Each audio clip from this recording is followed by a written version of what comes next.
Good evening, dear viewers. This is George from Ireland, and I shall be continuing my series on the troubles in the north of Ireland. People usually say Northern Ireland. Nationalists prefer to say the north of Ireland. Seamus Mallon used to use it. Perhaps they think that emphasises the unity of Ireland. Anyhow, so I'd left off in the early 90s. 1990, Major become Prime Minister. 92, the Conservatives won an election. Mayhew was sent to Ulster. Now I know Northern Ireland and Ulster are not exactly the same thing, but the whole of Northern Ireland is in Ulster. Unionists like to use that word only in relation to 6 counties. Where was I? I talked about the Teebane Cross explosion where a van full of 12 construction workers was blown up and they're all killed. Unionists pointed out that all 12 of them were Protestant and represented it as a dastardly sectarian attack, despite the IRA saying we're not sectarian. Now, they were killed because they were working on a British Army base, doing some building. So the IRA was increasingly going for soft targets, almost never attacking the army on duty or the police on duty. And they used human proxy bombs. Like there was a man who worked as a cook in Derry at an army base, and he was kidnapped by the IRA. His family held hostage at gunpoint, and he was forced to drive a lorry bomb into an army checkpoint. It killed a few soldiers. So even if the IRA wished to kill soldiers, there was no need to kill this man as well, or indeed to threaten to kill his family. But the IRA obviously quite happy to terrorise civilians like that, the sort of crime that the loyalists would go in for as well. The IRA had a sniper in South Armagh. People used to call him Goldfinger. And they had a superb gun with a very long range, and they killed several soldiers that way.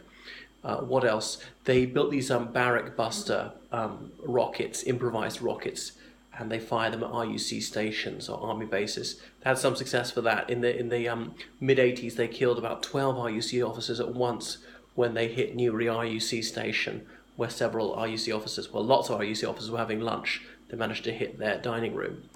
But anyway, there'd been a spike in violence in the mid to early 80s, because after the hunger strikes, I suppose. Anyway, so more developments in the early 90s. Peace feelers being put out. You'll know that Thatcher's attitude was absolutely uncompromising. There'll be no discussions with the IRA, INLA, that's it, or the loyalist terrorists. It's absolutely unthinkable for her. But Major relaxed that, and through intermediaries, they were certainly speaking to Sinn Féin. There were Catholic priests who acted as go-betweens. There were these back channels. Jerry Kelly, a senior IRA figure, later said, don't have too many back channels because then the message gets confused. As it's all off the record, there's something written about what they might be willing to agree to, what concessions could be offered, and so on.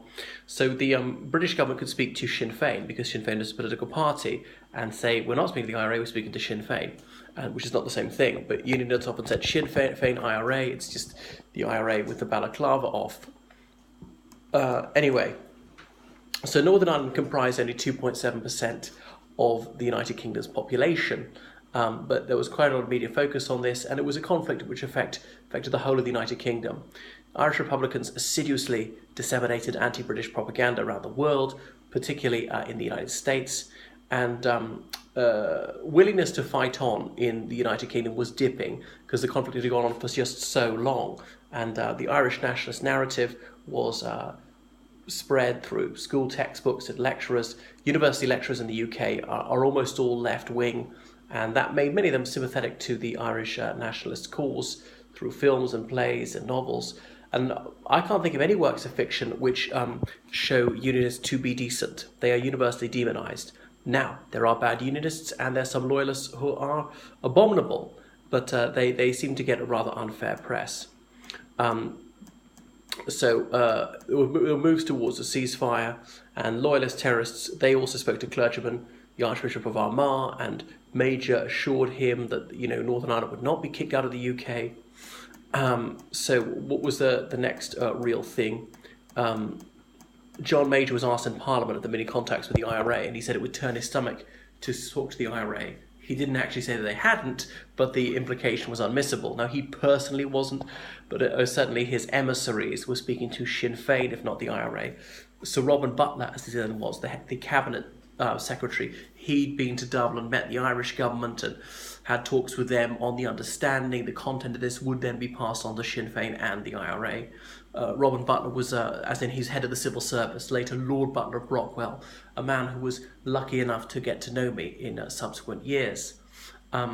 So there was certainly dialogue going on with Sinn Féin. Now, when it was revealed in Parliament that the government certainly had been in touch with Sinn Féin, and arguably the IRA, therefore, Labour chose not to execrate the government from it. There was seemed to be a bipartisan approach, as there had been in the early 70s. So since then, things have gone either way, with Labour being quite nationalist, the Conservatives being fairly unionist, backing away from that a bit in the 90s. But there was, the two parties had come closer together. There were a few Conservative MPs who were ardent unionists, though. Now, some Labour MPs were outright Irish nationalists, even Irish Republicans, even like Livingston, having no Irish background himself. They've been Labour Friends of Ireland, which really wanted to give the IRA absolutely everything it wanted and thought the unionist community had no rights at all. The Loyalists stepped up their campaign. Ironically, they felt this was the best way to bring peace. They seemed to think that an outright defeat of the IRA and INLA was not on the cards. They went to County Donegal and they assassinated Sinn Féin councillor Eddie Fullerton. So far as I know, he wasn't in the IRA, only in Sinn Féin.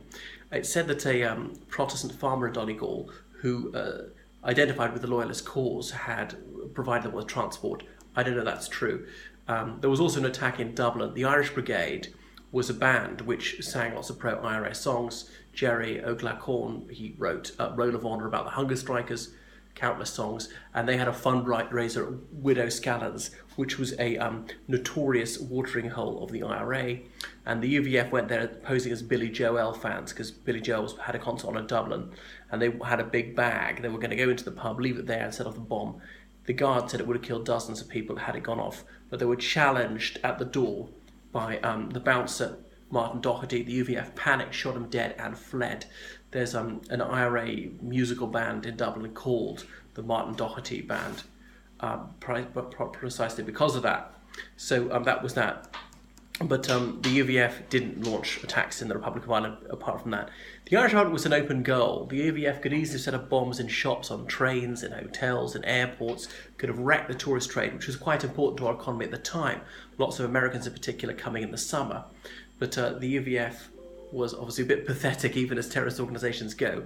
The IRA was very slick, went in for meticulous planning, and their operations, well, if they went ahead, they're usually successful, so they at least wounded somebody, and they usually got away, precisely because they wouldn't take risks, and they reconnoitred things very carefully, where the UVF was quite haphazard. It's not difficult to shoot dead unarmed people.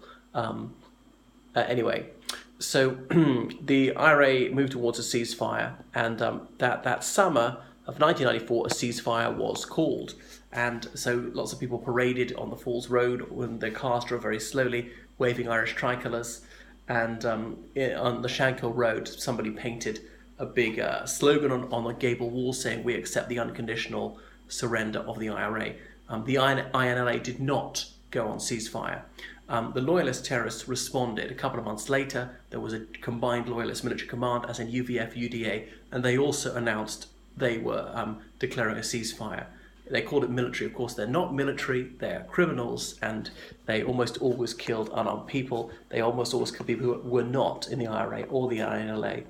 The Loyalist terrorists had rowed amongst themselves and killed quite a few of each other. Likewise, the IRA and INLA had occasionally killed members of each other's organisation.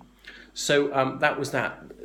The IRA was not going to be killing members of the security forces. They had said, "We want to say we'll defend nationalist areas." Albert Reynolds, the Taoiseach, said, "Absolutely no way."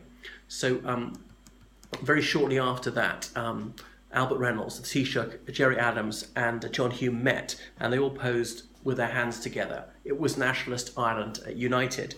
And Reynolds took a lot of stick for that because it was so shortly after the IRA ceasefire that he should not be seen shaking Adams's hand. And some unionists said, well, this is it, the cat's out of the bag, just as you always said, the so-called constitutional nationalists, they at least have a sneaking regard for the IRA and that sort of thing.